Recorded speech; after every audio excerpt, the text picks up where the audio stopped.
ግቡ። እኔም ወደ ቤት የሆነ ነገር ይዤ ልግባ። ጥሩ ሀሳብ አይደለም? ጸዲ የሆነ ነገር ገፍተር አድርገን ልግባ። አሬ ኑራል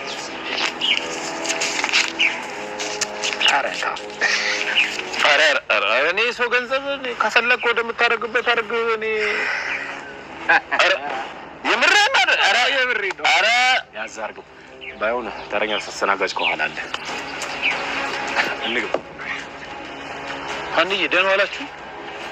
ና ሀንዬ። ምንድን ነው አባዬ? እግዚኦ እግዚኦ፣ አሴር እግዚኦ፣ ተዋረዱ። በጣም ያሳፍራል አባዬ። ጉቦ እየተቀበልክ ነው? ሀኒቾ ነሽ? ሀኒቾ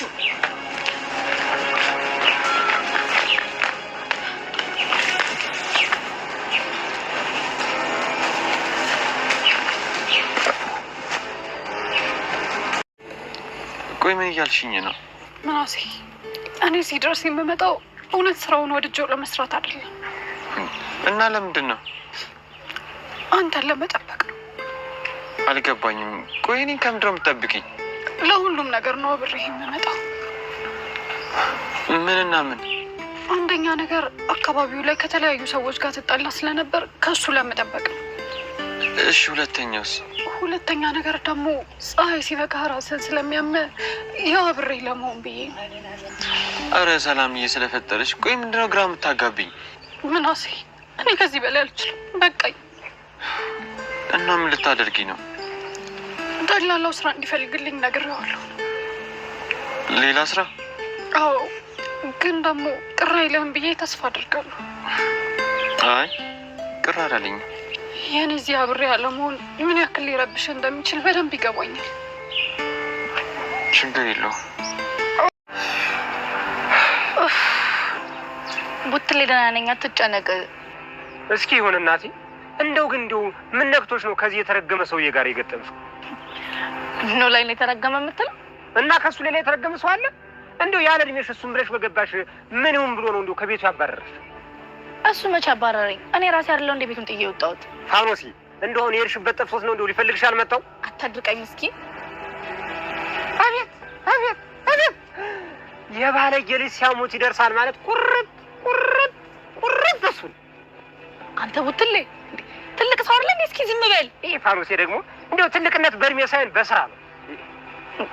አንተ ዛሬ ምንድን ነው የሆንከው? ዝም በል በቃ አይባልም። ስርዓት ይኑር እንጂ።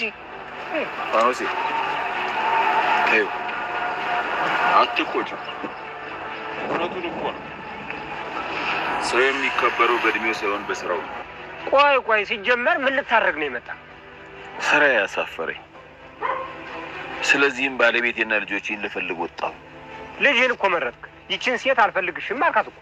ሰይጣን አሳስቶኝ ነው። ልቤ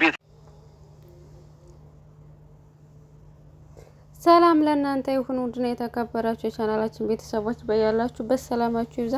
ኖላዊ ድራማ ቀጣዩን ክፍል ይዘንላችሁ መጥተናል። እስከ መጨረሻው አብራችሁን ከቆያችሁ ብዙ አዳዲስ ነገሮች እንነግራችሁ ይሆናል። ኖላዊ ድራማ እንግዲህ የድንብላል ወንድም ሌባውን አሁንም በድጋሚ አግኝቶት ትልቅ ድንጋይ አናቱን ሊበጠብጥለት ነበር። ነገር ግን እሱም ያው እየጮኸ ነበር፣ ሳሚ ማለት ነው። በቃ ተወኝ እባክህ፣ ንስሐ እንኳን ገብቼ ልሞት፣ የሰራሁትን ኃጢአትና የሰረኩትን እንኳን መልሼ ልሞት እያለ እያለመነው ነበር።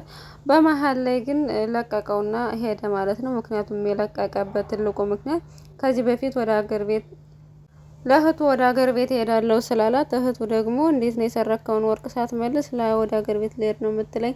ያጠፋኸውን ነገር ካስተስተካክል ወደ ሀገር ቤት ንቅንቅ የለም ብለው ነበር። እሱ ግን ሄዶ ለተምቹ ስለነገረው፣ ተምቹ ደግሞ የእሷን ጉዳይ ለእኔ ተውን ያስተካክላሉ መክራት አለው ብሎ እሱ ሄዶ መክሯት ነበር እና ሙሉ ኃላፊነቱን እሱ እንደሚወስድ እናም የተሰረቀውን ወርቅ ለወይዘሮ ሜላት እንደሚመልስ ለድንብላል አስታውቋት ነበር። እናም እሺ ምን ገዶኝ አንተ ካስመለስከውና በሱ ፋንታ ኃላፊነት ምትወስድ ከሆነ ይሄድ ብለው ነበር።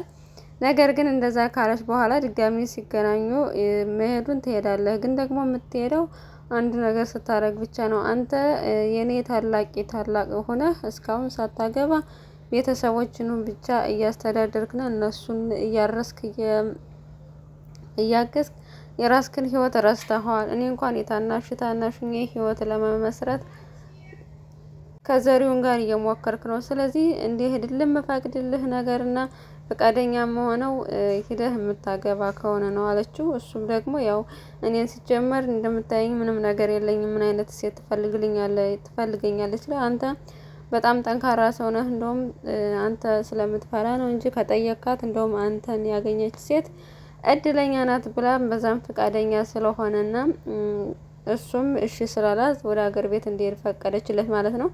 እናም መጨረሻ ላይ ያው ላልሰርቅ ወንጀል ውስጥ ላልገባ ቃል እገባልሻለሁ ብለህ ቃል ግባልኝ አለችው። እሱም እሺ በቃ ድጋሚ እንደ አይነት ወንጀል ውስጥም ሆነ ስርቆት ውስጥ ላልገባ ብሎ ቃል ገባላት እና ልጁን አናቱን ብሎ በጥብጦ ሊገለው ሲል ያስታወሰው እንግዲህ እህቱ ቃል ያስገባችው ነው። በዚህ ምክንያት እንግዲህ ሳሚ ተርፏል። በሌላ በኩል እርጉዝዬ ፋኖሴ ከአባባ ኖላዊ ጋር ተጣልታ ነበር እና አባባ ኖላዊውን በጣም ተጸጽቷል ባደረገው ስራ። እናም ወደ ሆስፒታል ሄዳ ነበር አሟት ማለት ነው። እዟት ሄደው ደግሞ ቡጥሌ ነው። ቡጥሌ ደግሞ እሷን ይዞ ስለሄደ በጣም ነው የተናደደው። ይሄ ሽማግሌ እድሜሽን ሁሉ ነገር ሳትንቂ ከሱ ጋር ስለሆነ እንደዚህ የሚነቅሽ እንዴት ብቻሽን እንድትሄጂ ፈቅድልሻል? ወይስ ከሄድሽ እንኳ የት እንዳለሽ ጠፍቶት ነው ወይ ካለሽበት ቦታ መጥቶ የማይፈልግሽ እያለ ክፉ ነግ እየተነጋገረ እያለ እንዳጋጣሚ አባባ ኖላዊ ከች ሲሉ ከዛም በዚህ በፊት እሳቸው ሲተርቱ የነበረውን ተረተባቸው። የጨዋ ልጅ ሲበሉ ይደርሳል፣ የባለጌ ልጅ ግን ሲያሙት ይደርሳል ብሎና እሳቸውን እንደዛ አሉት እና ፋኖሴ ደግሞ ለምንድነው ከሱ ጋር የምትሳፈጠው? እሱ እኮ በእድሜ ይበልጥሃል፣ ሰው የሚከበረው በእድሜው ሳይሆን በስራው ነው ብሎ እንግዲህ አባባ ኖላዊን ለመተቸት እያሰበ እየሞከረ ነበር። እሳቸውም ያው ጥፋተኛ ነኝ ብሎ ስላሰቡ ምንም አላሉትም ማለት ነው። እናም አትናገርብኝ ብላ ፋኖሴ ሄደ። እናም ወደ ሐኪም ቤት ሄዶ እንግዲህ በእርግጥ እሱ ሐኪም ቤት ፋኖሴን ይዟት ሄዷል ማለት ነው። ግን እንዳጋጣሚ ሆኖ ብር የሚከፍለው ስላጣ ለሐኪም ቤት ብር ሊያመጣ ሲሄድ ነው እዟት የመጣው ማለት ነው ቡጥሌ። ሳሚም እንግዲህ ከተደበደበ በኋላ የመደብደብ ሙከራ ካደረገበት በኋላ ወደ ጓደኛው ሄደ ነበር። ጓደኛው ደግሞ ቁጭ ብሎ እንዳጋጣሚ አንዲቷ ሲያልፍ እየለከፋት ነበር እና እሱ በጣም የሆነ ሕፃን ልጅ ነበር የመሰላት ማለት ነው። እና እንደዚህ እኔ እኮ ትልቅ ልጅ ነኝ እንደዚህ ያጠርኩት አንድ ታምቹ የሚባል ጓደኛ አለኝ እና እሱ እየኮረኮመኝ እንደዚህ ያሳጠረኝ ያላት ነበር። እሷ ግን ተናግራ የሄደችው ቃል ግን በጣም ነው የሚያሳፍረው እውነት ለመናገር ማለት ነው። እና እሱም በተረው ሰድቧታ እንደዛ እየተሳደበ ማለት ነው ከሴቷ ጋር። እንደ አጋጣሚው ጓደኛው መጥቶ እንግዲህ የተፈጠረበትን ነገር ሁሉ ነገረው። እሱም ምንም አላለውም። በሌላ በኩል ሰላሚና እና ምናሴ አሁንም በዲስትሮ ስራቸው ቀጥለዋል ማለት ነው። እናም አጋጣሚ አንድ ዛሬ የመጣው ጫማውን ሊጠረግ የመጣው ዲስትሮ ጫማ የሚጠርጉበት ቦታ ማለት ነው ደላላ ነበር እና እየደወለ አስሬ ስልክ ሲያወራ ምናምን ደላላ መሆኑን አወቁት። እናም እንዳጋጣሚ እየጠየቀው ነበር የድለላ ስራ እንደው ያዋጣል ወይ እኔም ሰራ ፈልጋለሁ እያለ እየጠየቀው አንተ ምን ነው ልስ መስራት ፈልገ ነው እያለችው ነበር ሰላሚና። እና ምን ችግር አለው የሚያበላ ከሆነ ሰራለሁ እያለ ነበር። እሱ ግን ያው አንተ ደላላ ከሆንክ መዋሸት አለብህ፣ ያለውን የለም የሌለውን ደግሞ አለ፣ ሩቁን ቅርብ ነው እያልክ ካልዋሸህ ስራን ታጣዋለህ እያለ በዚህ ዙሪያ እያስረዳው ነበር። ከዛም ተከትለው ሄደች ማለት ነው። ልክ ጫማውን ጨርሶ ሲሄድ ሰላሚና ተከትለው ሄደች እና ስራ እንዲፈልግላት ነገረችው ማለት ነው።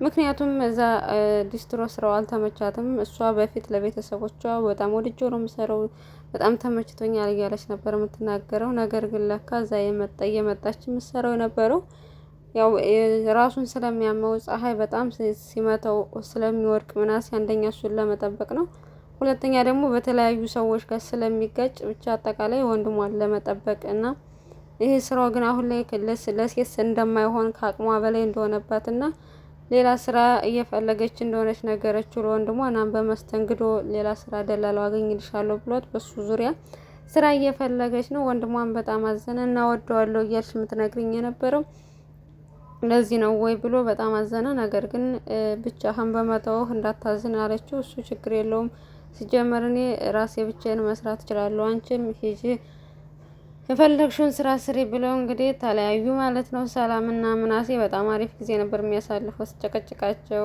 ምናምናቸው። ከዛ ጫማ የሚጠርጉበት አካባቢ የሚያሳዩት የእህትና የወንድም ጭቅጭቅ በጣም ነበር ደስ የሚለው ማለት ነው። ባይለያዩ ጥሩ ነበር። እናም በዚህ አጋጣሚ እንግዲህ ሳሚ በተደጋጋሚ የሚያገኛት እዛ ዲስትሮ ቦታው እየመጣ ነበረ።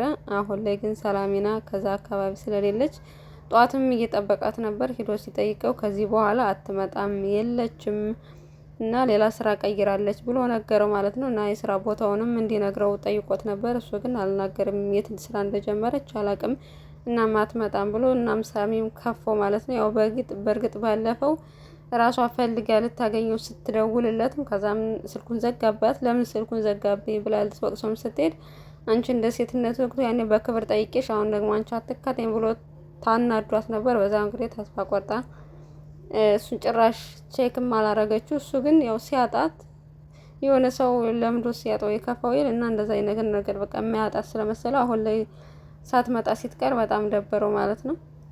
እናም ሰላሚና ስራ እንዳገኘች ለእናቷ ነገረቻት ማለት ነው። ማለት ይሄንኛውን ስራ ትታ ሌላ ስራ እንዳገኘች ነገረቻትኝ።